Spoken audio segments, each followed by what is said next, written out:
साथियों नमस्कार। आज की महत्वपूर्ण सूचना जो है उसके बारे में जान लेते हैं और समझ लेते हैं। नई विज्ञप्तियों के बारे में जान लेते हैं कि कोर्ट का आज का फैसला क्या रहा, क्या सुप्रीम कोर्ट ने क्या आदेश दिया, क्या डिसीजन रहा, उसके बारे में समझ लेते हैं। ठीक है।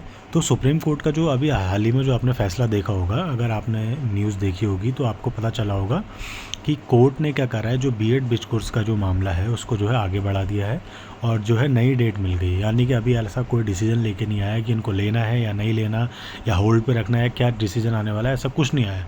बस जो नई तारीख मिल गई जो कि 24 मार्च को शिफ्ट हो गया। जो टेंटेटिव इन्हें जो डेट मिली है वो 24 मार्च की मिली है। जहाँ तक हम सोच रहे थे कि अगर आज फैसला आ जाता तो कहीं ना कहीं सारी चीज़ें क्लियर हो जाती कि इन्हें लेना है या नहीं लेना है, आगे क्या होने वाला है, फर्दर क्या आगे चीज़ें होंगी, तो हमारे लिए भी क्लियर हो जाता है और हमारे लिए आसान भी हो जाता है समझना।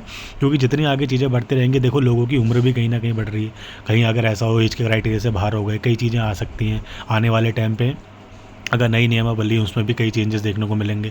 तो कई चीज़ें हमें इसमें इसके वैसे तो यहाँ पर स्तर उसका छोटा है, लेकिन आगे जो इसके परिणाम है वो काफ़ी व्यापक हैं, काफ़ी बड़े हैं। तो अभी चीज़ें समझ में हमें आ नहीं रही, लेकिन आगे जो है धीरे धीरे हमें स्थिति समझ में आएगी जब इसका फैसला आएगा। फिलहाल 24 तारीख का इंतजार करते हैं। मुझे तो ऐसा लग रहा है चीज़ें जो है आगे बढ़ रही हैं और कुछ नहीं हो रहा है और हमारे लिए टाइम वेस्ट हो रहा है। अभी फिलहाल डीएलएड की विज्ञप्ति के बारे में अगर आपको बताऊँ तो कहीं कहीं अभी जो है विज्ञप्ति का जो है मई जून के आसपास चल रहा है मामला। और धीरे धीरे जैसा आपको पता है कि फरवरी के आसपास जो है चुनाव है, तो चांसेस हैं कि जो है भर्ती जल्द से जल्द निकल जाएगी।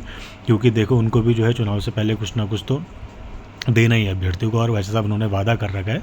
तो पद तुम उन्होंने 600 साढ़े 600 की बात करी है, लेकिन डिपेंड करता है कितने पद और निकल सकते हैं और आप लोग इस पर कितना काम कर सकते हैं। ठीक है।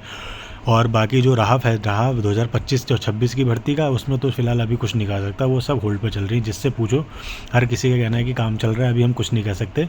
तो बात अभी यहीं पर अटकी हुई है कि मामला जो है बिल्कुल उसमें है, क्या कहते हैं, गड्ढे में स्थिर पड़ी हुई हैं चीज़ें, कुछ पता नहीं चल रहा है क्या हो रहा है। जब चीज़ें एक लहर जैसी आएगी तभी सबका हो जाएगा, अदरवाइज़ या मर्ज होंगे, आगे क्या होने वाला है कुछ कह नहीं सकते अभी फ़िलहाल। अगर सभी का इसमें हो जाता तो ज़्यादा सही रहता, ताकि आने वाले टाइम पे जो भर्ती आने वाली है उसमें जो है अन्य अभ्यर्थियों का हो जाता जो बच रहे हैं। ठीक है। बाकी वेट कीजिए और क्या होता है। बाकी आपके जो भी सवाल होंगे कमेंट सेक्शन में डालिएगा और मुझे बताइएगा आपको क्या क्या किस चीज़ से रिलेटेड जानना है, नौकरी से रिलेटेड कुछ जानना है, टेट से रिलेटेड कुछ जानना है, कोई अन्य जानकारी भी आपको जाननी होगी तो आप मेरे से पूछ सकते हैं। ठीक है। धन्यवाद। जय हिंद।